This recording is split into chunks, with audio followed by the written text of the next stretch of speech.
Today's video is an absolute legend, the Colt M16 and the M203 grenade launcher, famously known as Tony Montana's little friend in Scarface. Stick around to the end to learn how the exact prop weapon from Scarface was used in not just one, but 5 subsequent Hollywood movies. Pause the video and comment right now if you want to test your movie knowledge and claim bragging rights. You might guess one of the movies, like I initially did, that it featured in, but I'll be really impressed if you get 2 or more. So, better hit the deck, because now it's time to...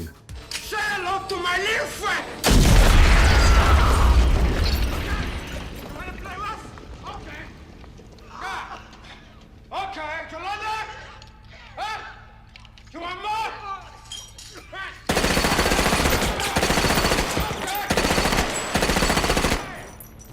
Your horse? Go!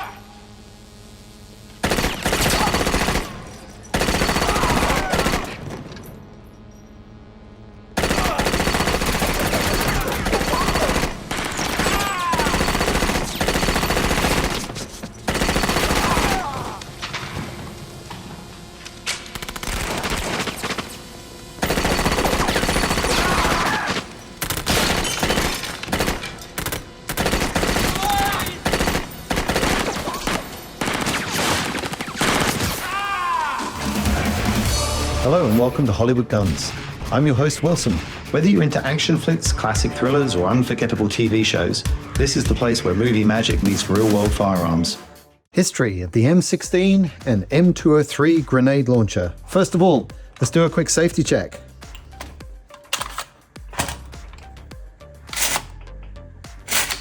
The gun is clear. And so is the grenade launcher. We can begin. Once again, I have the absolute pleasure of filming on location at Bear Arms Reference Collection in Scottsdale, Arizona. If you're in the area, don't forget to drop by and tell them Hollywood Guns sent you. Before we get started, I want to give you a disclaimer. I'm just a limey that's lived in the States now for 15 years, and I recognize I have a lot to learn. I know that there are some people who have subscribed to this channel who have forgotten more than I'm ever going to know about this particular platform, America's favorite rifle, the M16 or AR-15 platform. So I'm going to do my best to get this brief history of the platform correct, but please feel free to add any additional information or point out my mistakes in the comments.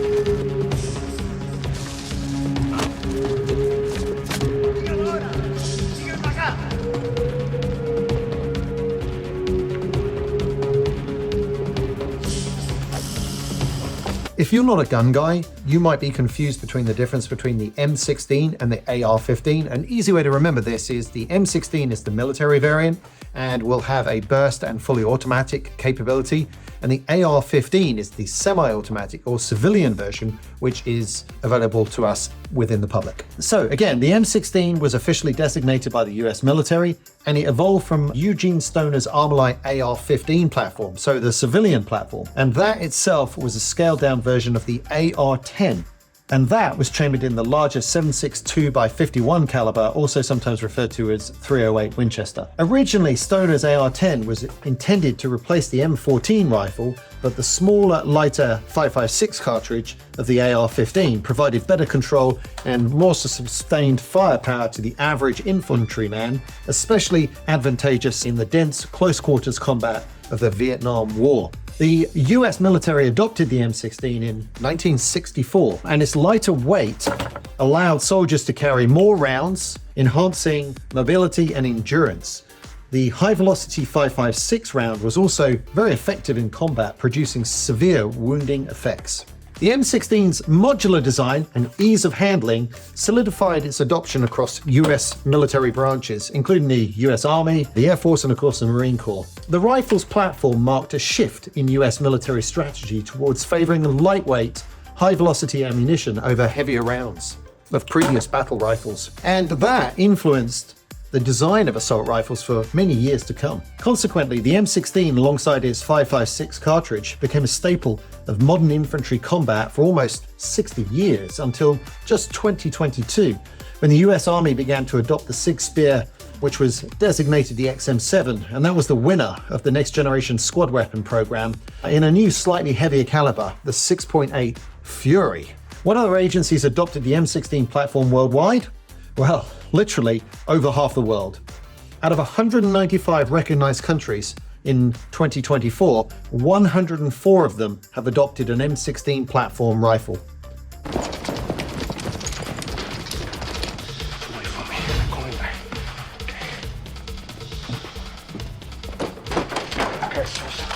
What the fuck with me? Fucking with me. Yes!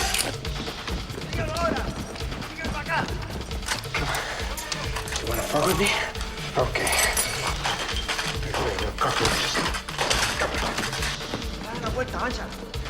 You wanna play games? Okay. Have to play with you. Come on. Okay. Do you wanna play rough? Okay. Let's add the M203 grenade launcher to the mix. The M203 is a single-shot 40mm grenade launcher designed to attach under the barrel of the M16 and later the M4 variant, which was the carbine. This allowed soldiers to carry both rifle and grenade launcher in one system. Don't you just love that? The M203 supports close fire against point and area targets, enabling gunners to hit enemies in cover or dead space inaccessible to direct fire. I have a few sample rounds here. The launcher is very versatile and can fire a range of specialized 40mm rounds for various tactical purposes. The M433 high explosive dual purpose HEDP round is effective against light armor with penetration capacity at 5 centimeters of steel and a non-survivable blast radius of 5 meters. This is an inert round, and the high explosive one would have had a gold cap on the top here, and it is fired using a 38 special blank cartridge in the bottom there. There's also the M406 high explosive round, which provides a wide casualty radius of up to 130 meters upon ground burst. For illumination and signaling, the M203 can fire star parachute rounds known as the M583A1, and these descend slowly, and the M585 White Star clusters, which burn in freefall for brief periods. And there's a bunch of other rounds in it as well. This is a non-lethal round, presumably for crowd control. This has got a squishy end on it, but I'm sure it would hurt like heck if you were to get hit by one. I'm told that this thing comes in at 90 miles an hour and feels like being hit in the chest by a fastball, a baseball fastball. This is a practice round, the M7801, and this can be fired up to about 400 yards. And when it lands, it sets off a massive sort of cloud of orange dust to show you where the grenade landed. And this cartridge contains CS gas and is for crowd dispersal. This is called the M1029. Say hello to my little friend! You wanna play rough? Okay. Yeah. Okay, Yolanda? Huh? You want more?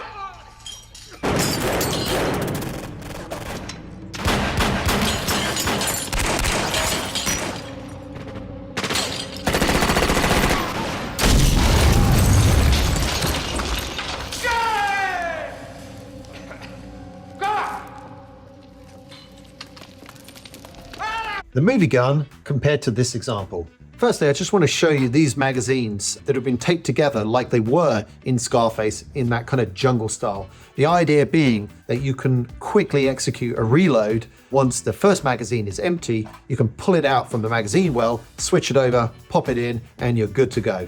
In the script, the gun was supposed to be an M16A1, but in filming, that was quickly switched to a fully auto civilian version, which Colt AR-15, of which this lower is pretty much the same. The director apparently discovered that the fire sequence of this gun could be synchronized to the frame rate for the Araflex cameras that they were using.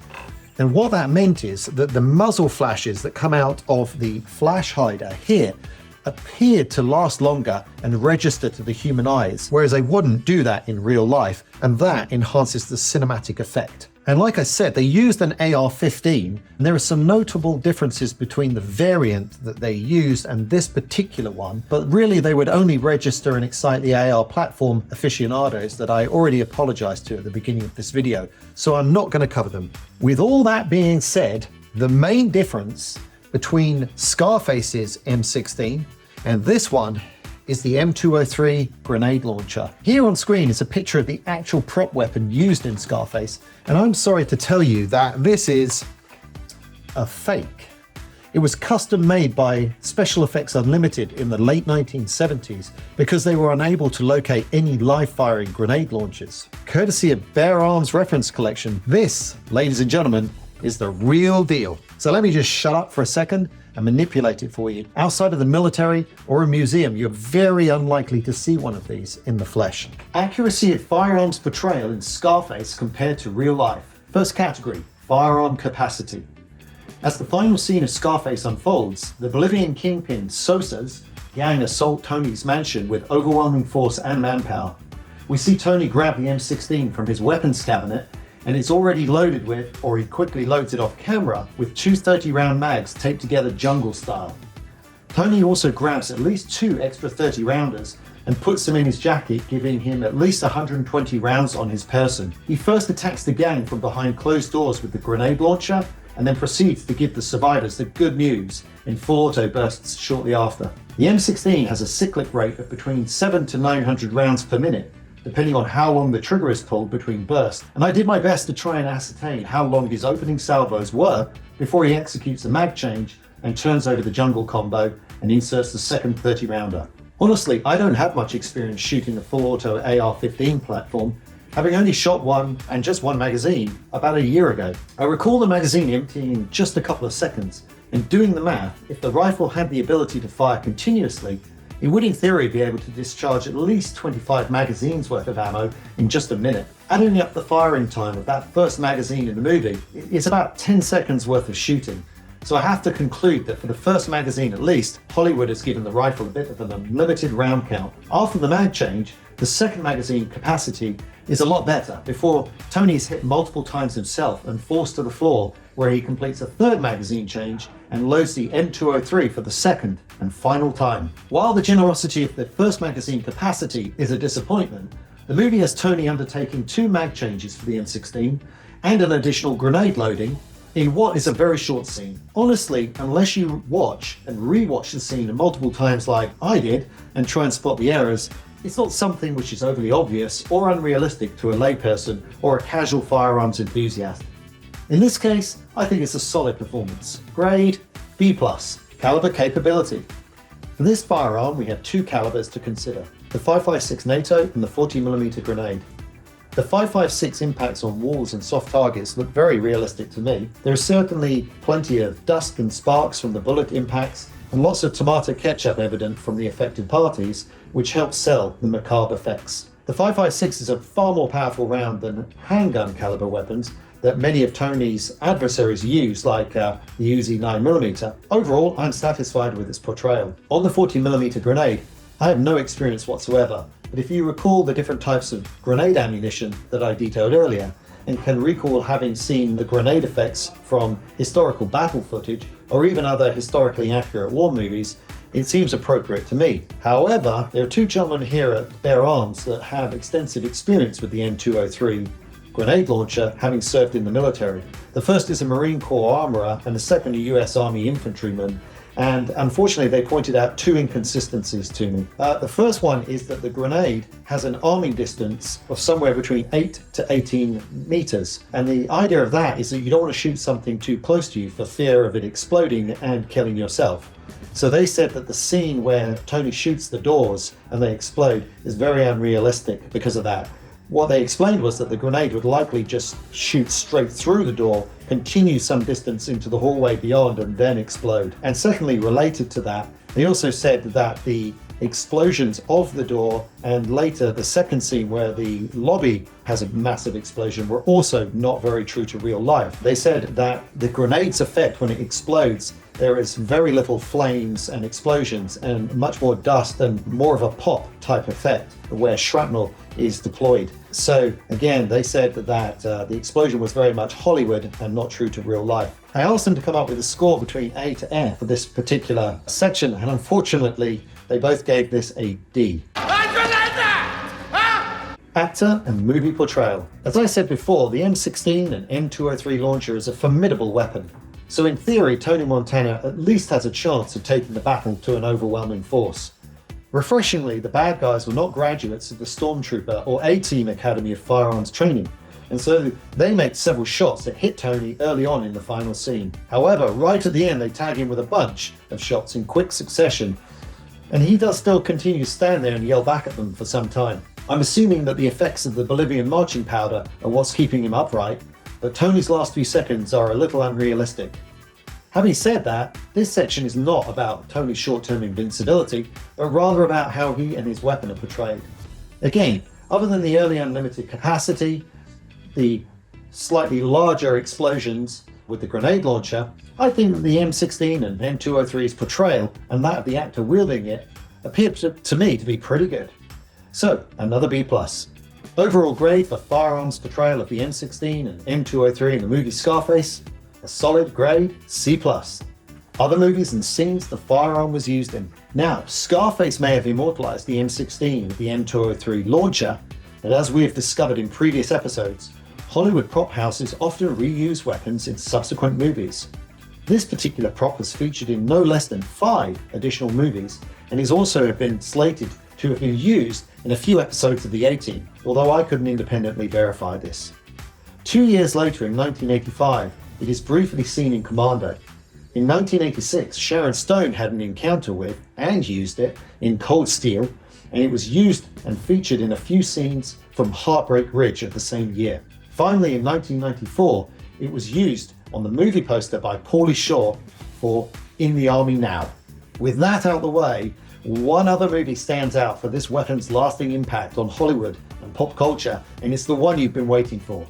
Torn between Scarface, its first blockbuster, and which immortalized the weapon with its unforgettable one-liner, and a film where it shared the screen with the ultimate action hero, I found it hard to decide which one should carry this episode. Of course, the year is 1987, and I'm talking about Arnold Schwarzenegger as Major Dutch in one of the most epic action films of the most epic decades. Sit back and enjoy, because this is Hollywood Guns, and for the next few minutes, here is my homage to the weapon in Predator.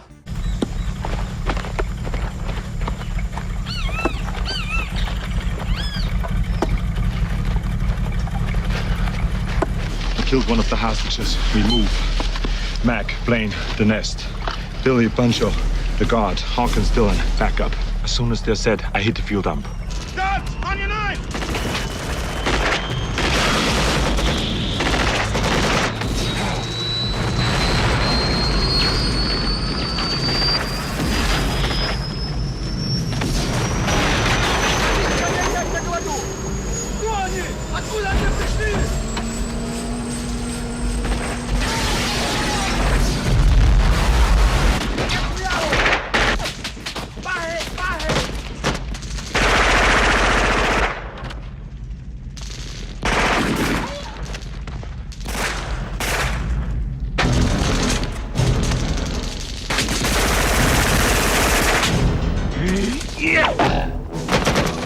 Stick around.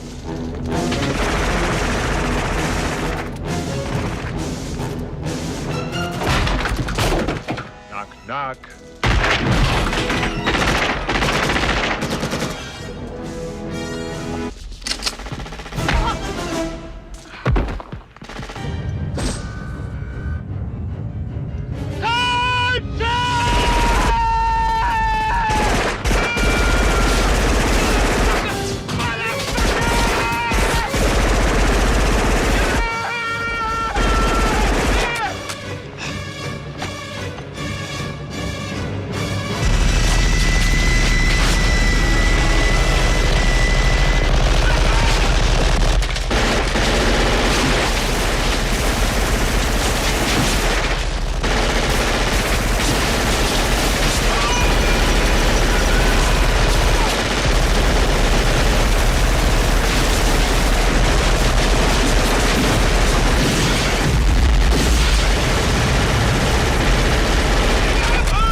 And that, ladies and gentlemen, is a wrap.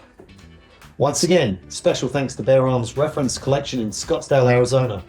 I'll be back here soon for more Hollywood Guns episodes, and they have an amazing collection of military and movie weapons from the late 1800s to the present day. Don't forget, if you live in Arizona, drop by and take a look around and let them know that Hollywood Guns sent you. If you're enjoying this channel and want to help financially support it to cover future video production costs, you can send a donation via YouTube Super Thanks or browse the Hollywood Gun store in the YouTube application. Right now, I have our base range of official logoed merchandise, and soon I'll be launching an exclusive line of Hollywood Guns episode t-shirts featuring famous firearms and the movie one-liners that they're associated with. Thanks again. Until the next episode. You'll be happy. Me, I want what's coming to me. Oh, well, what's coming to you, Tony? The world, Chico. And everything in it. Oh, my